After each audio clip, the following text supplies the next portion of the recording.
casa assim: você é a favor de todo mundo lá fora, aí aqui de dentro você é contra. Não é dessa forma. É que o que é certo, não interessa. O que é justo, por isso que se o aconselhamento é bíblico, ele vai ser justo, ele vai ser fundamentado na verdade, naquilo que é correto, naquilo que é certo. Muitos maridos estão errados porque a mulher não chega e fala: olha, você está errado. Às vezes há muita passionalidade. Filhos às vezes são objetos passionais por parte dos pais. Esposa às vezes é passional com o marido é passional com a esposa. Mas as pessoas mais próximas da gente são aquelas que têm mais oportunidade de chegar até a gente e falar: olha, você está errado. São que tem mais liberdade. Talvez sejam as que a gente não vai ouvir porque está do nosso lado, é da família, a gente não liga, mas são as pessoas que têm mais chance, se nós vamos ouvir ou não. Isso nós vamos responder diante de Deus, mas são as pessoas que mais nos conhecem e que podem falar mais coisas sobre a nossa maneira de ser. Mas mesmo nisso pode haver injustiça. Então, imparcialidade, confrontação, deve haver prudência, muita prudência. Uma pessoa lá na igreja, situações, toda vez que havia um conflito, não são membros para mim, mas desse grupo que está lá, passam anos, isso é pastoreando, mas situações difíceis em que o marido, na hora das dificuldades, como que fica fora de si, coisas desse tipo, se joga no chão. É bom falar para eles, falam, isso aí não acontece com quem vai em igreja. Se joga no chão e diz que vai se matar. E ela fala: o que eu faço, pastor? E eu falo: é difícil. Mas você já me falou algumas vezes isso. Aí um dia estava eu com ele. Falei: eu vou ter que entrar nessa conversa com ele. Falei: escuta, sua esposa falou assim, que acontece assim. Eu não deixei essa hora, eu não queria que ele falasse. Falei: olha, eu não sei se isso é verdade ou você é um tremendo ator. Eu tinha que chegar nesse ponto. Eu não sei se de fato você tem coragem para fazer o que você diz que vai fazer, ou se nessa hora você faz isso como um ator para mexer, para incomodar, para assustar, para tentar com isso, de repente, sei lá, ganhar a pena, a misericórdia. Não sei o que você quer com isso, mas eu vou te falar uma coisa: se for verdade, você está errado. Você não tem o direito de mexer em nada com respeito à sua vida. Agora, se você está sendo um ator nisso, então aí fica sabendo que você está fazendo destruir cada vez mais a tua relação, cada vez mais você deixa sua esposa assustada, sua filha prejudicada com isso. Você está fazendo um tremendo mal. É interessante que ele não respondeu nada. Ele podia ter dito: olha, não, você está enganado, eu realmente fico assim, naquela hora é capaz de me perder. Não, ele ficou calado. Então, às vezes, é a maneira de você extrair o que a pessoa tem em mente sem você confrontar ela e ela se sentir provocada.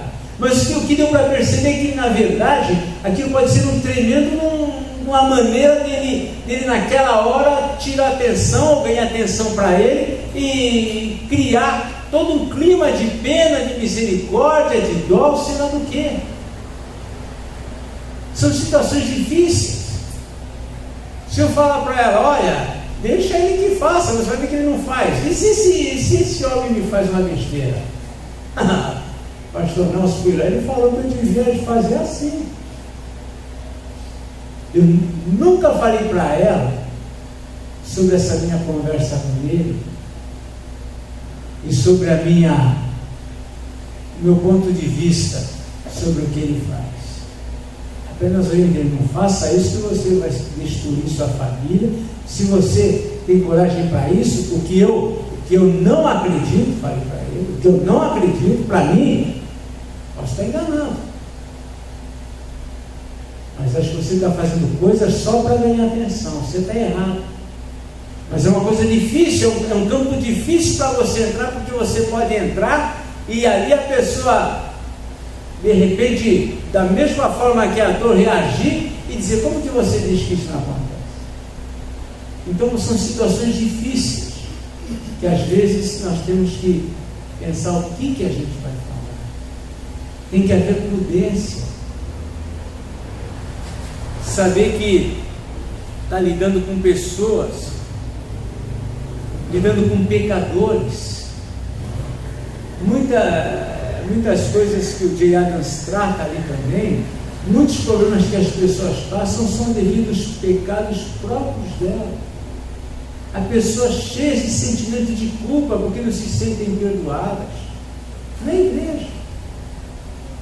Há pessoas que vivem, às vezes, constantemente enfermas, abatidas, desanimadas, porque ainda não compreenderam plenamente a graça de Deus na vida delas como deveriam compreender. E nós, nessa palavra de aconselhamento, podemos entender, ou compreender, visualizar essa situação. Mas além de discrição, de ser bom ouvinte, imparcial, confrontador, prudente, aquele que ouve deve ser justo, a ponto de, como eu disse, não concordar inclusive com a pessoa que está vindo tratar uma situação. É importante você saber que nunca as coisas têm um lado só. Em Provérbios diz assim, que quando chega alguém com a causa, aparentemente ele é o que está certo, mas daí vem outro, examina e se esclarece a verdade. As coisas não têm um lado só. Às vezes a gente trata uma situação com uma pessoa, você ouve e você fala: nossa, como é que pode? Aí você um dia conversa com uma outra pessoa, você fala: mas isso eu não tinha percebido. As coisas, às vezes a pessoa que está procurando um conselho que parece a prejudicada, que parece a parte inocente, nem sempre é assim.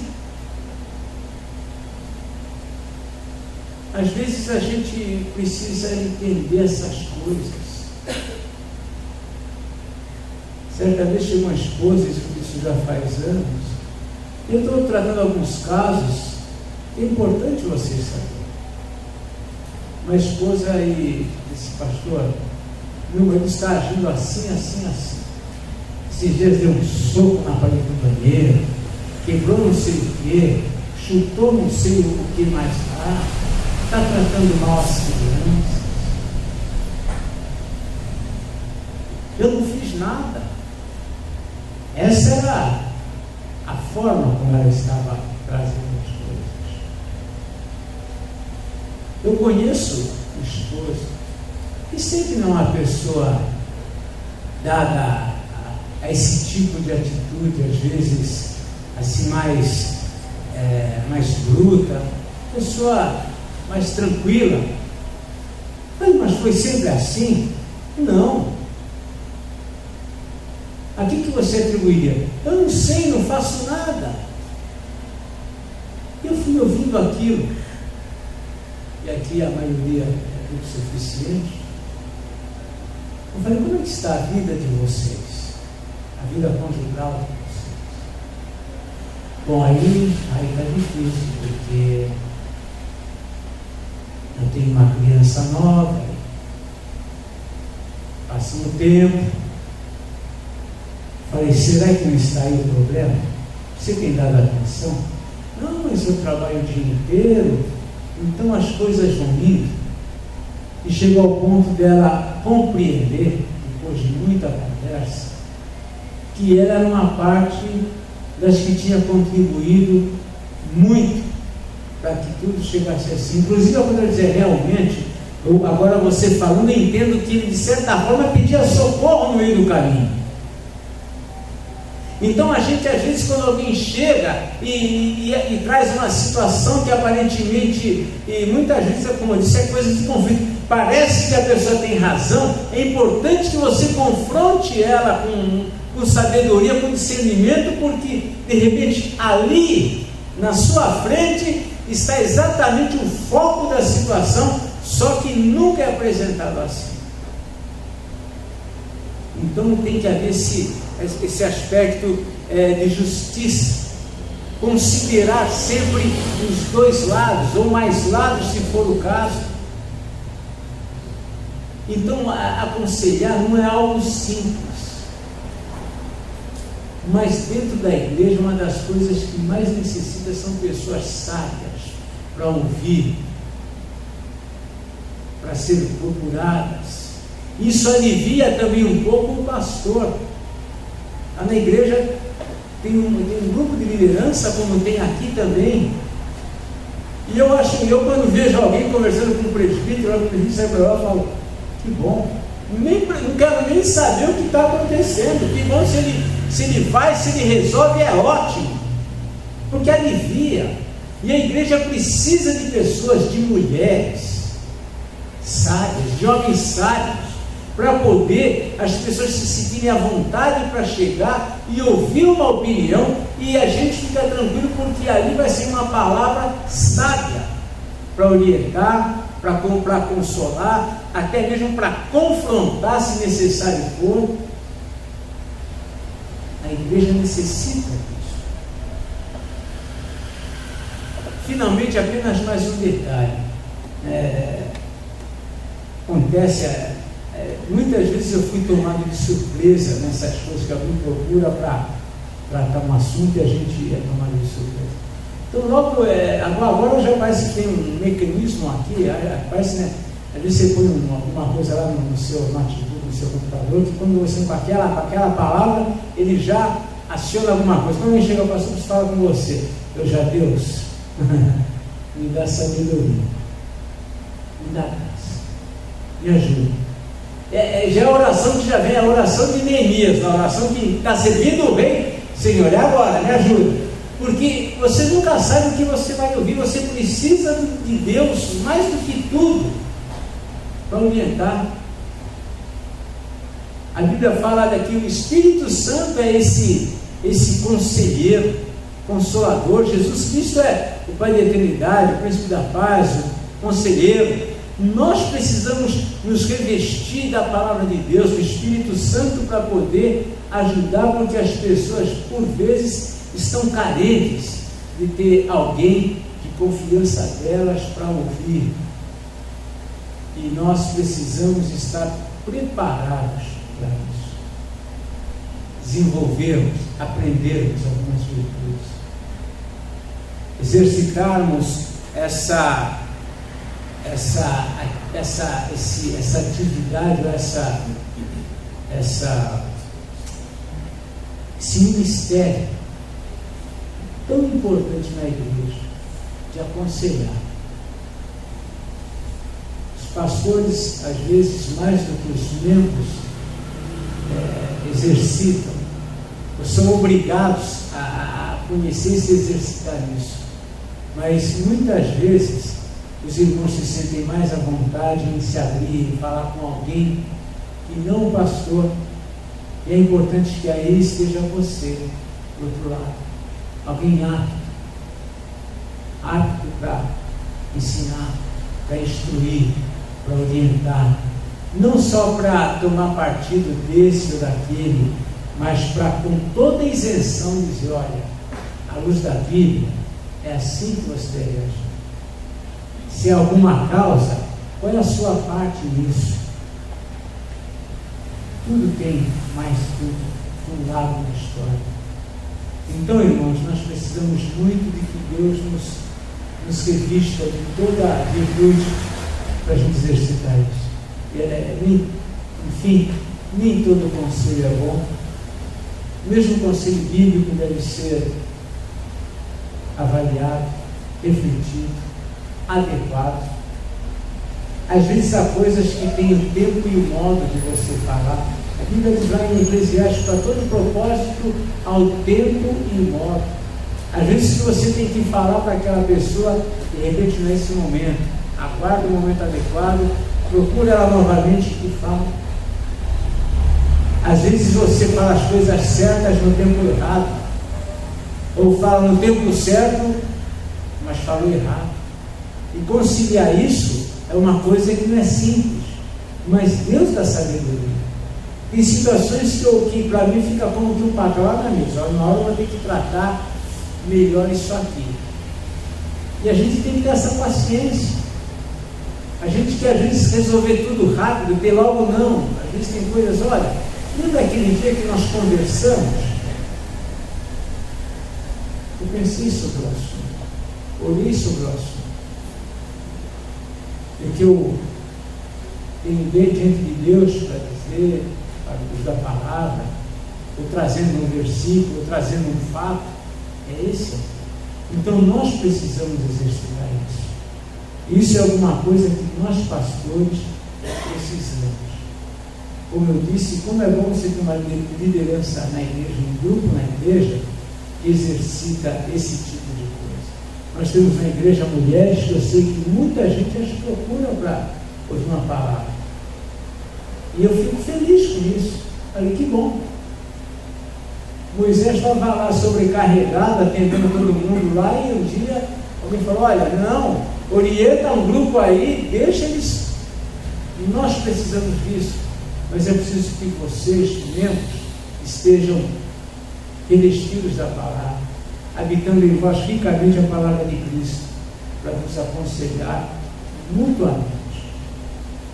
Então que Deus nos abençoe, que Deus nos ajude, e que nós possamos aprender e exercitar isso com alegria. Amém? Amém. Deus abençoe os irmãos. Amém.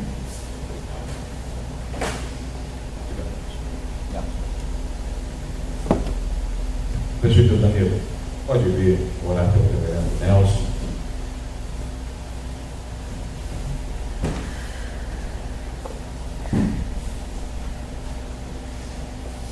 Senhor nosso Deus, nós agradecemos, ó Pai, a palavra vinda de Ti, ó Pai, através da vida do pastor Nelson. Ó Pai, precisamos tanto, Senhor, aprender a aconselhar, sermos bons conselheiros, Senhor. E, ó Pai, o quanto estamos deixando a desejar, ó Pai, muitas vezes no estudo, ó Pai, no deleitar da Tua palavra, Senhor. Por isso, Senhor, Deus ajuda, ó Pai, o conselho dessa igreja, a liderança, os membros dessa igreja, ó Pai, a refletirem sobre isso, a buscarem realmente a Tua palavra, Senhor, para sempre no momento oportuno, Senhor Deus, dar um conselho realmente que faça a pessoa refletir, confronte, e que leve a pessoa realmente a tomar uma decisão à luz da Tua palavra, Senhor. Nos dê sabedoria, Senhor Deus, amor, paciência, todas essas virtudes, Senhor Deus, que precisam ser vistas em nós, né? Mas em nós mesmos, Pai, não conseguimos, sozinhos não iremos conseguir, mas o Teu Santo Espírito agindo em nós, através da Tua palavra, através, ó Pai, da Tua exortação, nós poderemos, ó Pai, assim fazer, Senhor. Abençoe a igreja de Praia Grande, ó Pai, toda a liderança, os membros, o ministério, ó Pai, do pastor Nelson, ó Pai, que ele seja realmente sempre muito feliz, ó Pai, em toda a sua palavra, ó Pai, no seu trabalho, no seu serviço, e que cada um ali, ó Pai, esteja sempre firme nos teus caminhos, Jesus. Pai, que ali aquela igreja, ó Pai, naquela cidade, cresça, ó Pai, e evidencie do teu amor e da tua graça, Senhor. Abençoa o decorrer dessa semana, leva-nos para os nossos lares em paz, em segurança. E muito obrigado por essa palavra tão oportuna, Pai. Te agradecemos, ó Pai, te louvamos em nome de Jesus. Amém. Amém. Obrigado. Agradecemos, reverendo Nelson. Lembramos os irmãos que amanhã nós não teremos a nossa palestra, mas tem ensaio do coral. E então aí os irmãos puderem avisar os demais coralistas, Certo? Tudo bem? Alguém nos visitando aqui pela primeira vez? Não, né? Amados, Deus abençoe, uma boa noite a todos e sexta tem mais. Reverendo mestre, doutor Vitor vai estar conosco aqui falando sobre cosmovisão e outras coisas mais difíceis aí da gente entender, só ele vai explicar para nós e aí na sexta-feira ele vai fazer isso. Venha, vai ser muito bom. Então Deus abençoe, irmão.